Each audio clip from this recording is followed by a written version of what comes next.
Hey everybody, we are here on Wednesday. Boy, it goes fast, the week does. I've got the Marks brothers here. I've got Mark Stevens, technology instructor, College of Education and Human Development, Bowling Green University. Yep. And I've got Mark Suter, who was with me last year without the beard and he's now without the kids that he had, but no rapping music? No, but I can freestyle if you need me to. Okay. And tell me your school again? Pandora Gilboa High School. All right, and you are the tech? Yeah, tech teacher, computer science. Okay. So last year we talked, and we actually had a lot of fun with your students and Tyler and Sarah. Yep. Yeah, your presentation that way. But this year you're doing something different, and you're presenting. So let's start there. Talk about your presentation. Well, we're exploring Minecraft in the classroom. The idea was to appropriate MInecraftEdu, which is a derivative of Minecraft or a different version of Minecraft that we can use in the classroom. And I'm using it at Bowling Green State University with my undergrad students. They are coming in as pre-service teachers, learning about education, and in part of my technology course, they are exploring content development in Minecraft as another means of delivery of content to their students. And then we were looking around, well, we need to start doing some testing to get some data back as to whether or not this is indeed effective in testing, and also, what do the kids think about this? And that's where Mark comes in. Yeah, so because MInecraftEdu is remotely hosted and not being hosted at BGSU, they were able to create some accounts for me and some of my students to go in there, and we added some mods like ComputerCraft. And my angle is I'm teaching the students to use the programmable turtle, which is like the block that you can give turtle-like commands to, and the students got to choose a layout and design a blueprint of a house, and then program the turtle and give it materials to automatically build that house. So they're learning introduction to programming through Minecraft. So we're meeting that STEM education requirement that's out there with that. And then I'm actually touching on all curricular areas. My students come to me with content area specialties in math, science, language arts, whatever, and then they're grouping up and building whatever they'd like within their favorite content area and going from there. So let me ask you this, Minecraft, fad or future? Well, Minecraft right now is the fad of the day. I mean, it's quite big. It's going to be around for a little while with the Microsoft acquisition. It could be around for a long time, but it still boils down to we're using a game to do some sort of education. Does it have to be Minecraft? Maybe in a year or two, no. It could be something completely different. So both. I think anything that has the elements of student choice. They get to create and build things pretty much of their choosing that the students are going to be drawn to, rather than be lectured to. This gives them an alternative way to get assessed without them even realizing it. So yeah, Minecraft is the hot topic of the day now, but those elements are going to transfer into whatever platform is next. And it's not going to replace the teacher. The teacher is still going to deliver the primary content, the lesson of the day. What I'm looking at us using Minecraft for is the reinforcer. So rather than giving the students a 20-problem math sheet to sit there and practice and work on their math, we can put them in a Minecraft environment and give them content that they can interact with and still reinforce what they learned in their primary lesson. That's kind of where I want to take this. So I think kind of blending both of those answers, the elements that make Minecraft, the building, the creating, the collaborating, hopefully we can keep pushing forward, whether it's Minecraft or something, the next generation of Minecraft. That could be a nice paradigm shift in education. Yeah? Exactly. We're looking at education change, organization change, and it's a slow process. We're an open system in education, so it takes a while for things to trickle out and make that change. So who knows? We might go through Minecraft and 3 other types of programs throughout this before we start to see games used in the classroom. So just being open-ended doesn't necessarily mean that they're not still being assessed. And so those the new games are going to come around. I've been playing around with Scrap Mechanic, which is a pre-engineering type game where you can use bearings and engines and build functioning cars. It's like Minecraft, but those things are going to keep popping up, so they're fun.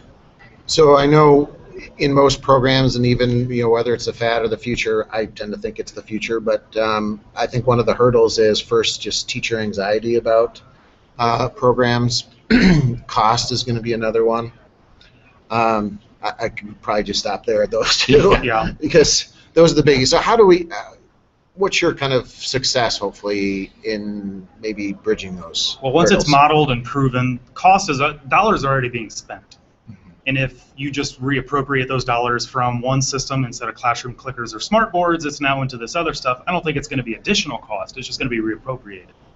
So that can handle that. And also through the modeling, that's also going to put at ease your administrators or people that might not see the learning happening. But as long as you keep the learning outcomes and what's best for the student in mind, I don't think it's pandering or even catering to the student. It's just appealing to them and learning the same concepts in a language they understand. In a different way, which they enjoy.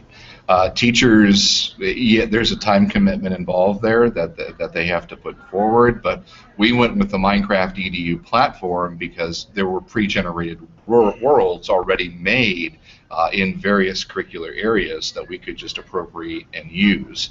And so there's a community involved now with it to build these and share these different worlds, and it's very modular. I run 2 servers at Bowling Green. And one's my build server where my students work, and then one's an explore server. We load it up. Hey, it's the fraction world today. Let's go take a look and see what this teacher or this group of students did, and maybe we can appropriate something into our work that we're doing and go from there. As far as the teacher anxiety goes, I think Elsa from Frozen said it best.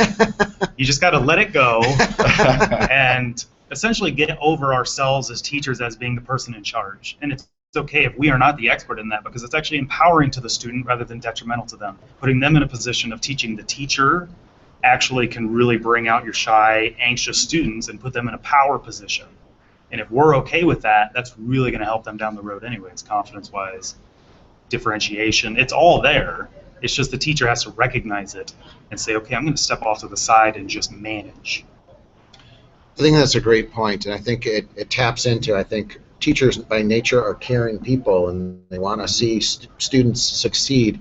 So maybe I think that's the tale or the narrative we have to tell to get teachers on board, is that you're going to tap into a talent from a student. Maybe you haven't tapped into that talent all year, and I think we talked about it last year as well, as tapping into talents in different Who ways. knew they could freestyle rap? Right.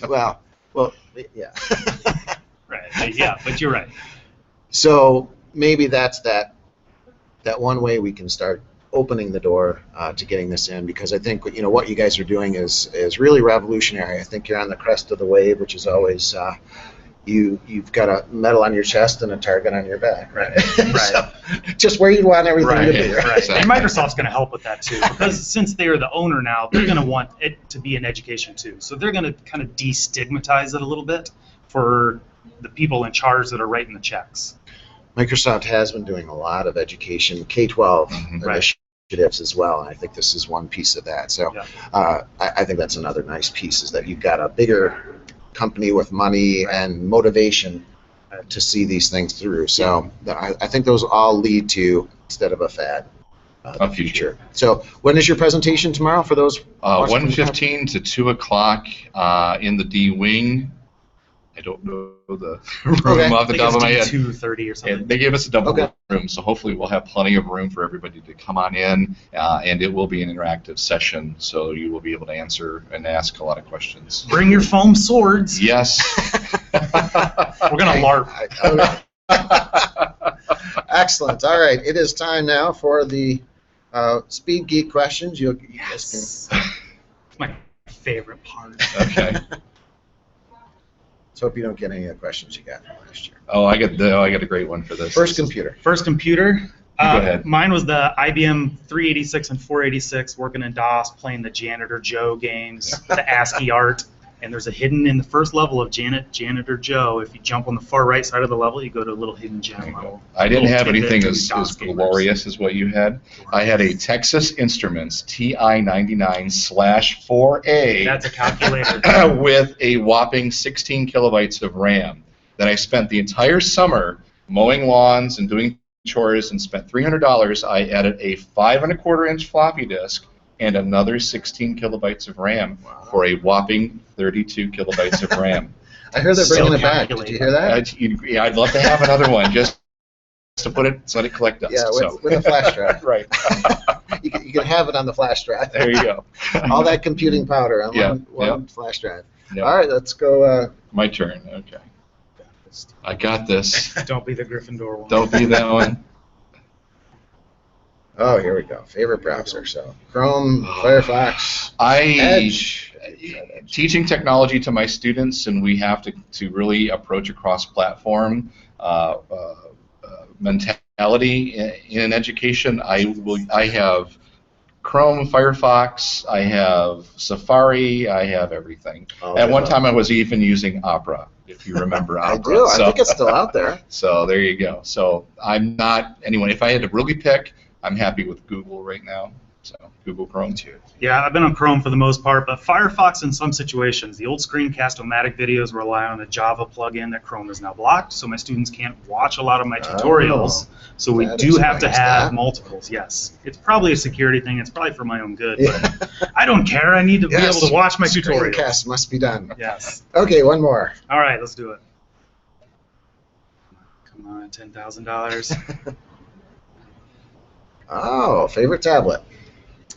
I'm actually a fan of the Samsung Galaxy stuff. I got the phone, and I just like the ability to drag and drop stuff, and I don't like the lockdown feeling I get on an iPad. Okay, fair enough. I use iPad. I've used Galaxy. I'm looking forward to getting my iPad Pro, just because I like the real estate that comes with that. So yes, I'm fine with that. It's very thin. It's thinner than my iPad too. So I'll take the space. I like that. All right. Well, thanks, guys. Go see their session. Everyone needs to participate in Minecraft. Yes. We must craft. All right. Thanks, guys. Thanks. Thank you, Andrew. All right.